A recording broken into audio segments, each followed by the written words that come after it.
Hallo, herzlich willkommen zu Teil 2 meiner Reihe Namibias Nordwesten. Ihr wollt mehr wissen über den Grootberg-Pass, die Grootberg Lodge, das südliche Kunene und über die wundervolle Aloe Grove Safari Lodge, die Weiterfahrt und die Route dorthin, alle Streckeninfos. Dann wünsche ich euch viel Spaß beim folgenden Video.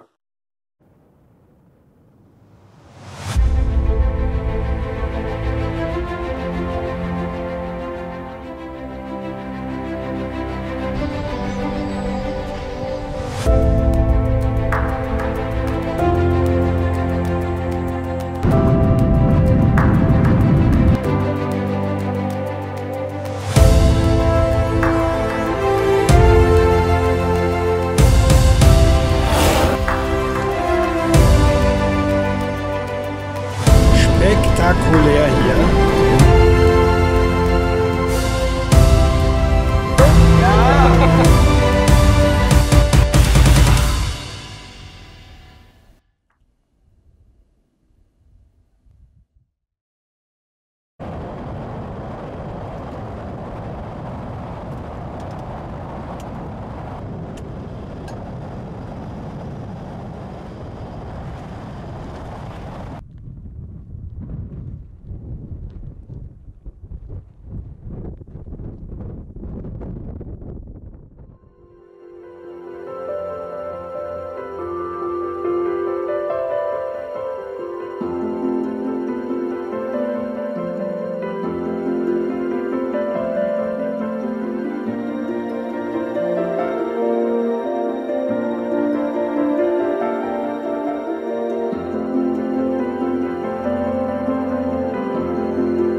Und jetzt geht's erstmal wieder runter, zumindest ein Stück.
angekommen in der Grothberg Lodge und mit meinem eigenen Mietwagen diesen steilen Berg hochgefahren. Normalerweise parkt man seine Autos unten und wird dann hochgefahren, aber der Fahrer war gerade nicht da und einen zweiten gibt es wohl nicht. Und da habe ich das selbst versucht, aber mit meinem Kraft-Allrad-Gang war das am Ende kein Problem.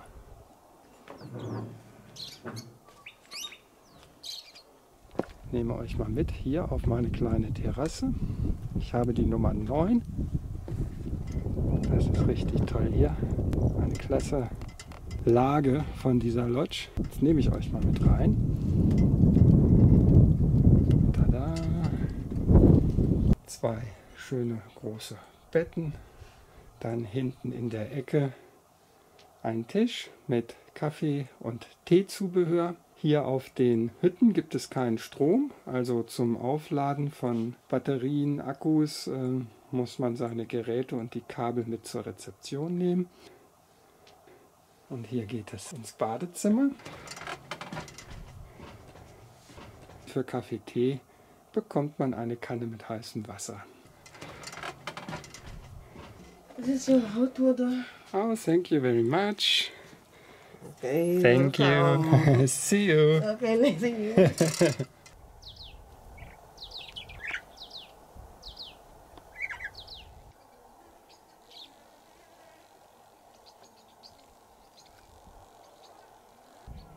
Diesen kleinen Self-Hiking-Trail werde ich jetzt mal entlang gehen.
Hallo und herzlich willkommen vom Gipfel des Grothbergpasses.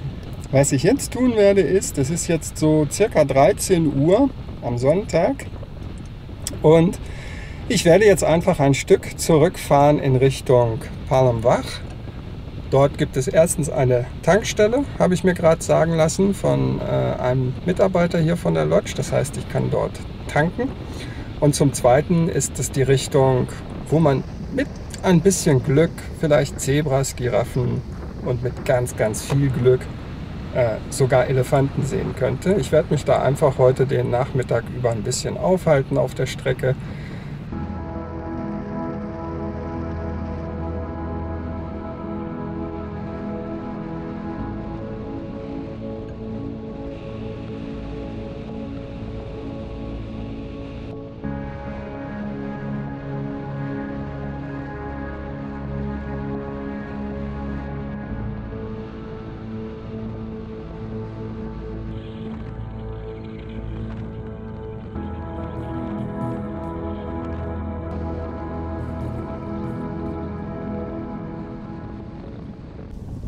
Hallo, ich bin jetzt auf der C39.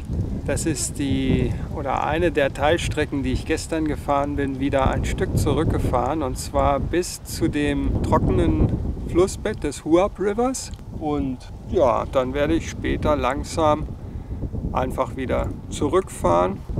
Filme das auch gleich mal, dass ihr seht, wie es hier im Umkreis aussieht, wo ich gerade bin.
werde jetzt mal versuchen, ein Stück auf diesen Fels hinter mir zu klettern und dann ein paar Panoramaaufnahmen hier von der schönen Umgebung zu machen.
Wenn ich schon keinen Wüstenelefanten gesehen habe hier, so habe ich jetzt doch mindestens einen kleinen Elefanten als Andenken für diesen schönen Tag, für meine Vitrine.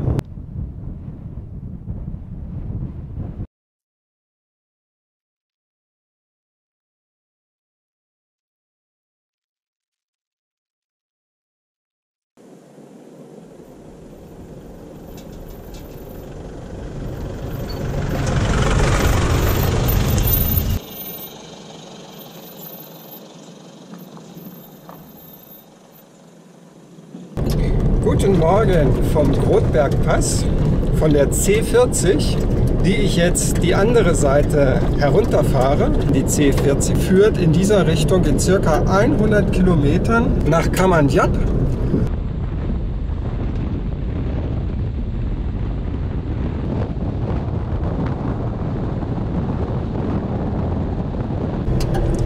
Ich habe jetzt gerade meine Route ein wenig geändert über die D2650. Die führt in einem kleinen Bogen später auf die C35 müsste das sein, wo ich dann in 15 Kilometern Kamanjab ebenfalls erreichen kann.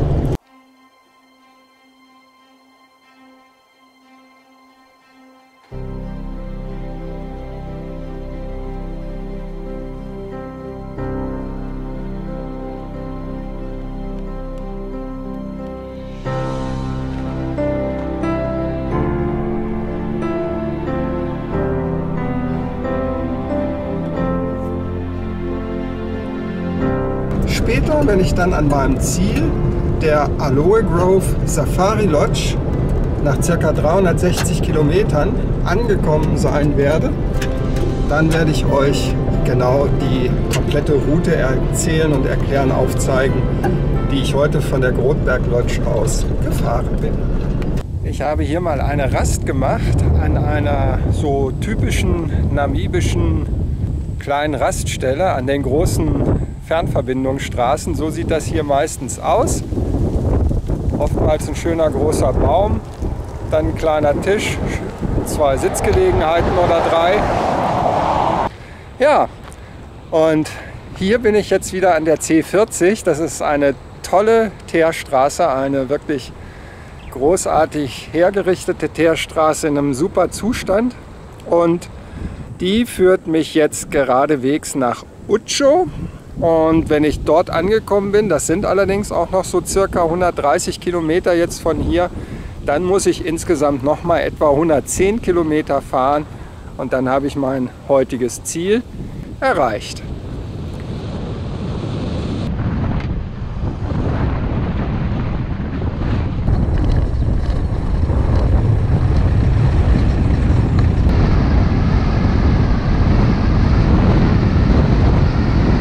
Angekommen in der Aloe Grove Safari Lodge Und das hier ist mal wieder unglaublich. Das ist unglaublich, was das hier für eine geile Location ist, für eine geile Aussicht in alle Richtungen. Ich zeige euch das nachher. Jetzt begleite ich euch erstmal in mein Chalet. Ich habe die Raum Nummer 1 und auch hier bin ich wieder leider der einzige Gast.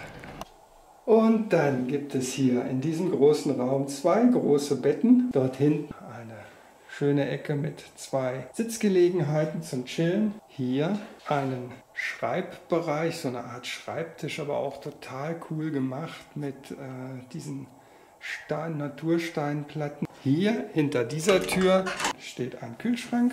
Und hier geht es in das ebenfalls ziemlich abgefahrene Bad.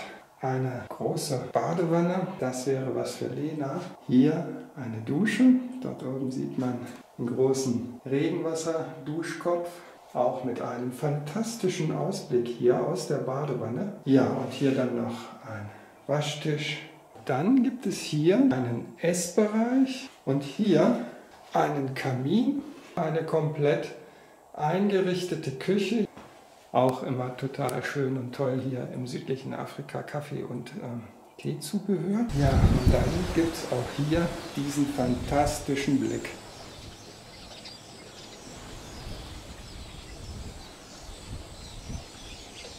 So, jetzt hole ich mir ein Erfrischungsgetränk und dann werde ich mich selber erfrischen und später werde ich noch ein bisschen weiter hier vom Gelände von dieser tollen Lodge filmen.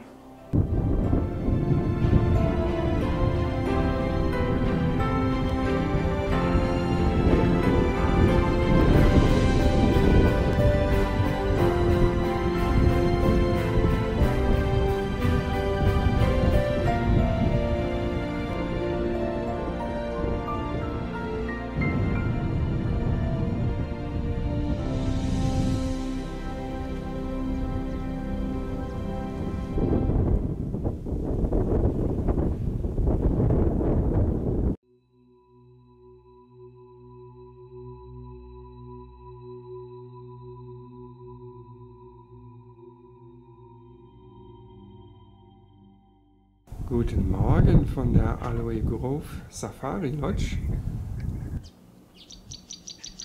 Nach einem fantastischen Sonnenaufgang möchte ich euch jetzt noch die Route erzählen, wie ich denn überhaupt von meiner vorherigen Unterkunft, der Grothberg Lodge, zu diesem fantastischen Örtchen hier gekommen bin. Ich bin an der Grothberg Lodge gestartet, zunächst wieder auf die C40 Richtung Kamanyap. Ich bin aber nicht das ganze Stück C40 durchgefahren, sondern rechts abgebogen über die D2650 und die D2667. Ein kurzes Stück C35 führte mich dann durch Kamanyap wieder auf die C40, wo ich Richtung Otjikondo und Utsho gefahren bin. Dann bin ich rechts abgebogen auf die C38B1 nach Otjiwarongo. Ich bin dann ein kleines Stück auf der B1 Richtung Otavi gefahren und musste dann nach ca. 20 Kilometern rechts abbiegen. Und von dort ging es dann noch rund 20 Kilometer über eine kleine Piste mit vielen Gates hinauf zu dieser wunderschönen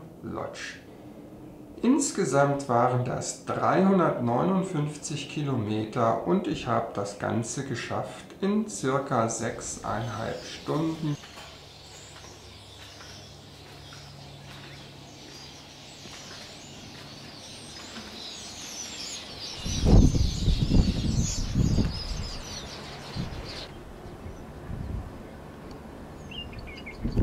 Mal ein Buch lesen im Urlaub ist doch normal, macht doch jeder. Für mich ist das voll was Besonderes.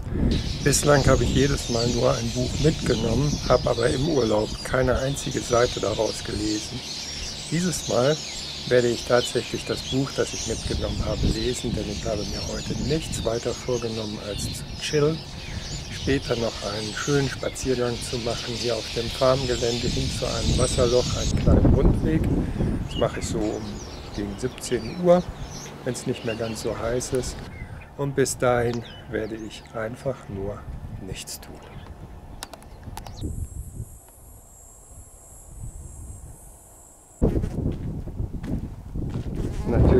klar, dass es hier keine Raubtiere gibt, sonst würde ich ja hier nicht so entspannt gehen können. Aber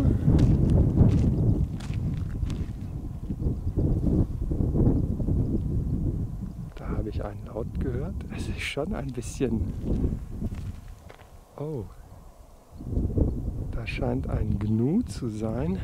Und ich glaube, wenn ich mich nicht irre, dort einen kleinen Schakal gesehen zu haben. Und das Gnu ist ziemlich aufgeregt. Jetzt habe ich natürlich auch ein rotes T-Shirt an.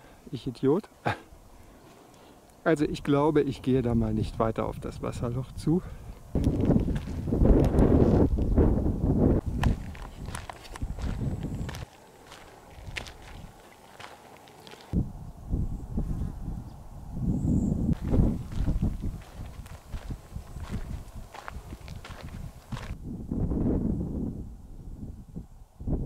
Das ist wirklich ein toller Spaziergang hier durch die sogenannte Golden Hour. Die Stunde, circa Stunde vor Sonnenuntergang. Und natürlich in einem solchen Grasland hier, da kommt das ganz besonders toll zur Geltung. Wenn ihr mal schaut, wie das hier leuchtet.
Ja, das war Teil 2 meiner Reihe Namibias Nordwesten.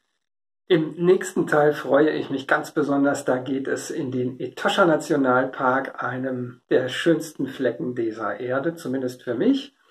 Und ich lade euch schon jetzt herzlich dazu ein, Teil 3, Etoshas Osten. Bis bald. Tschüss.